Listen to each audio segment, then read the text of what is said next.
Hello, welcome to Focus. I'm your host, Mark Warnock, and on the show today we have the Connecticut Historical Society.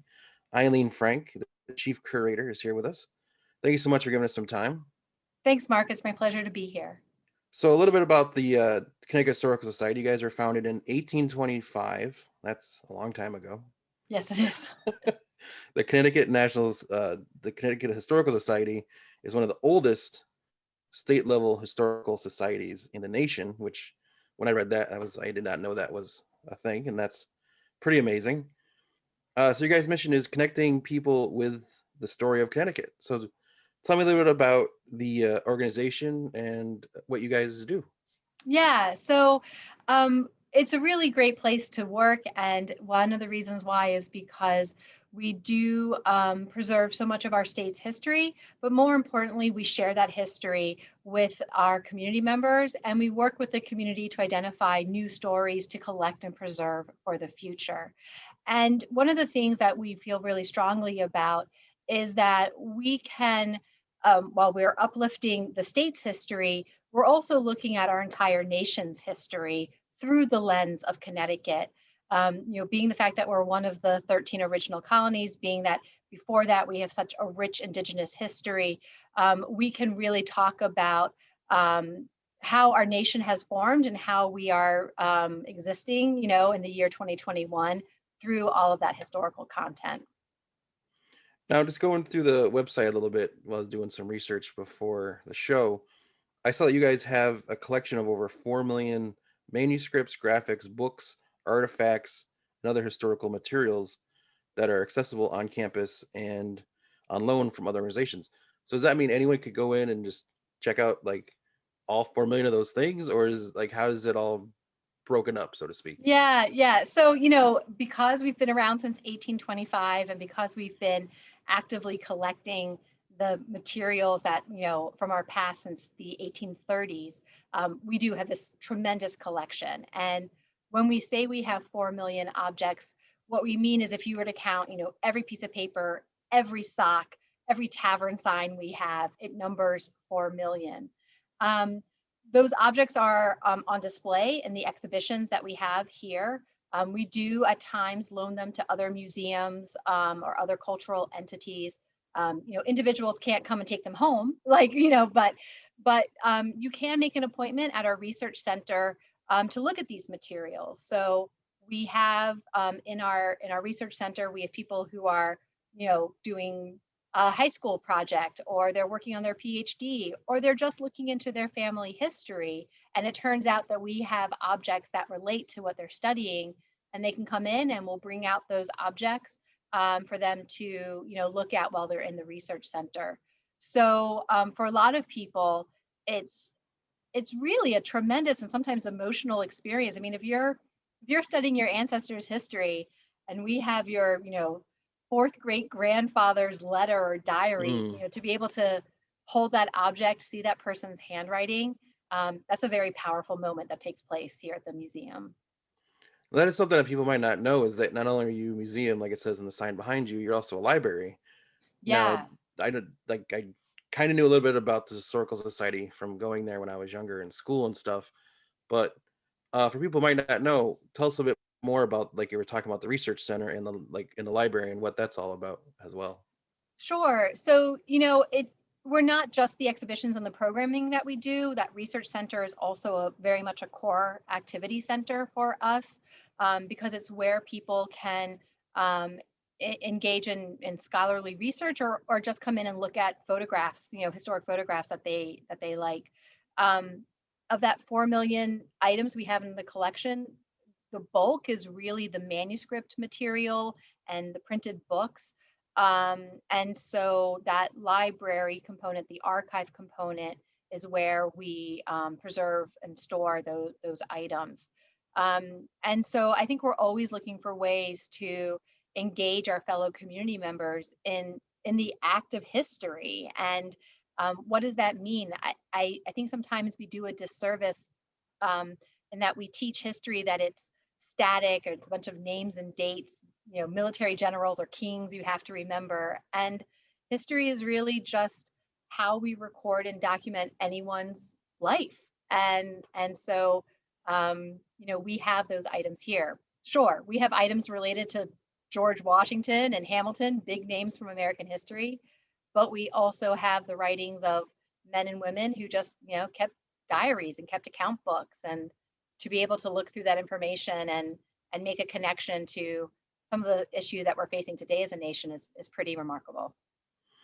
So tell us a little bit about how you got involved with the Connecticut Historical Society. Yeah. So my the bulk of my professional career, I've been working in museums. I lovingly blame it on my mother. I was very fortunate to grow up outside of Washington, D.C., and she was a teacher and then became a principal. And so she saw the value in taking her kids to museums. We thought the Smithsonian was our playground, and we just went. And so that bug, I guess, was instilled by her. And I majored in history in college, and then I pursued a master's degree in museum studies, and have just worked in a variety of museums across the nation. In 2015, I was fortunate to get the job here as chief curator and moved to Connecticut for the position because I really wanted to work at such a well-respected statewide history organization with such a deep collection to really be able to tell an expansive amount of history. So it was a great opportunity for me to come to Connecticut. That's great. So tell us a little about, I know some people might not know what actually a chief curator does. Can you tell us a bit about what that job entails? Yeah, so every museum is slightly different. Here, you could also say I'm sort of like deputy director. I oversee the exhibitions, education, collections, and our folk life program. So all of the areas that I think the public thinks of when they think about coming to a museum or coming to an archive, those departments, are all under my umbrella. And One of the things that we really strive is to make sure that we work across those departments so that, for instance, we have exhibitions opening tonight about the civil rights movement and Connecticut's role in the civil rights movement, as well as photographs from the march from Selma to Montgomery that took place in 1965. So we want to make sure that when we have an exhibition like that, our educational programs, and whether that's K-12 programming or all the way up to, delivering programs to senior centers, that we sort of connect with the content or the themes that we're exploring in our exhibitions. So um, sometimes I say I'm like an air traffic controller. I just make sure we're all operating, on the same page and the same wavelength. So going off all the work you guys have been doing, how has things changed for you guys with the whole COVID situation and not having people, I'm assuming, into the museum as much as you usually would do? How have you guys adapted to just get the word out about the historical society? Yeah, well, just like everyone else in the world, doing things like this on Zoom has become the normal. Um, so and I give so much credit to the staff here, we really quickly transformed and learned new technology, learned how to deliver programming through Zoom and other platforms. We do everything from small groups like a literary club that meets twice a month, or these coffee hour chats that happen on Friday afternoons, to larger programming where we bring in, well-respected authors and have more of a lecture. We've done really fun events like a trip. We just hosted a trivia night, which was great and really interactive. And we're looking to do another trivia night in April. So it completely transformed the way we deliver programming and how we connect, but it was so important to us that we kept up the engagement with our members and our visitors. And in some ways, being digital, um, we know it's not going to go away. We want people to come back to the museum and see exhibitions in person, of course, but being digital allows us a geographic reach we never had before. So we've had international attendees to some of our programs. I was doing a program on the women's suffrage movement, and we had somebody who, zoomed in from Jordan, right? So like if that had just been a lecture here in our location in Hartford, that wouldn't have happened. So um, it's been a challenge, like it's been for all of us this year, but there definitely are some really good benefits to come out of it. So we'll keep moving forward. So as of right now, are you guys open to public or are you still not Yeah, open? yeah, we are open. So we were closed for a period of time when the state was really shut down. We reopened late August.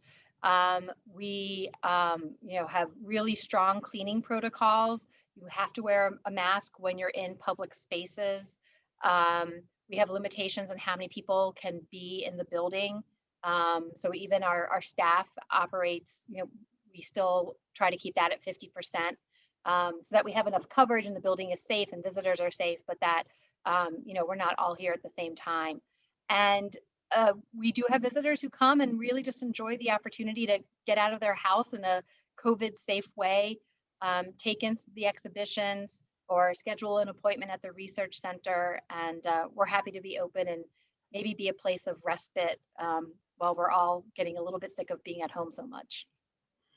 Now the building that you guys are in now was actually a residence before you guys turned it into a museum.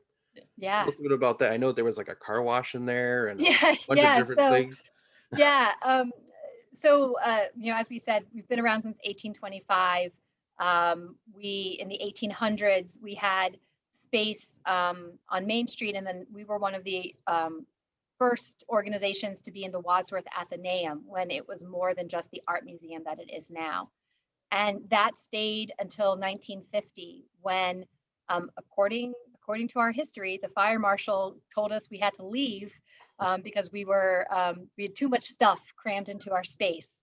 So that meant we had to find a new location. And the oldest part of the location where we are now, which is at 1 Elizabeth Street in Hartford, was a house built by Curtis Veeder, an inventor. If you know the company Veeder Root, that was his company.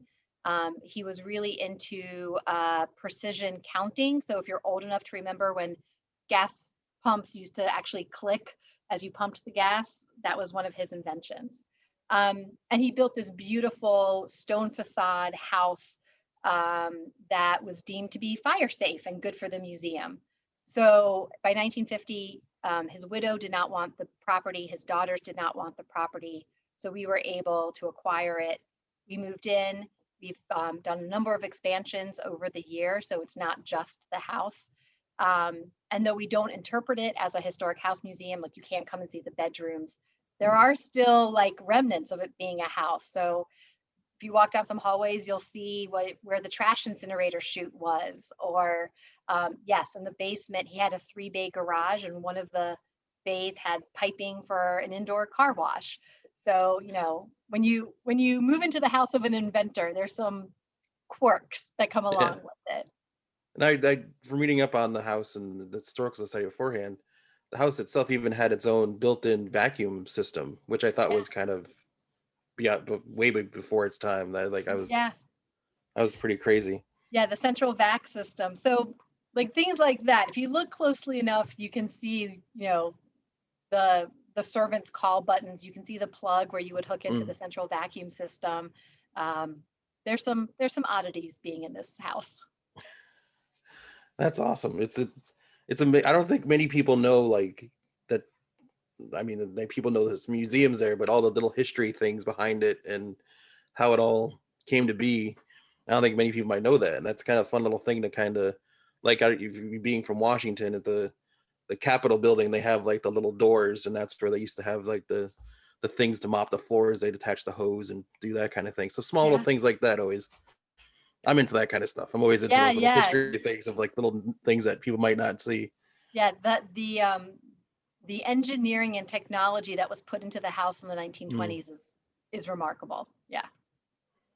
So we always like to end the interviews with this one question, and that's not one I gave beforehand because I always like to ask it before, like to get people's reaction Fresh. to it, All kind right. of thing. So, uh, tell me during this whole time, and we always like to ask our guests, what was the one thing that you're most thankful for? Mm. Um, One thing I'm most thankful for. Honestly, I am so thankful for the strong family connections that I have. I haven't been able to see a lot of them, but um, because of the pandemic, but just knowing that they're there and knowing that we are there for each other through this, it's meant the world to me. That's great. Thank you for your time. We appreciate it. The Historical Society, located again on 1 Elizabeth Street in Hartford.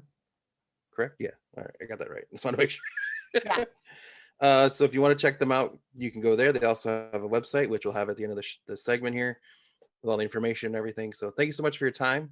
I thank you, appreciate it. Mark. And we'll see you next time here in Sounds Focus. great.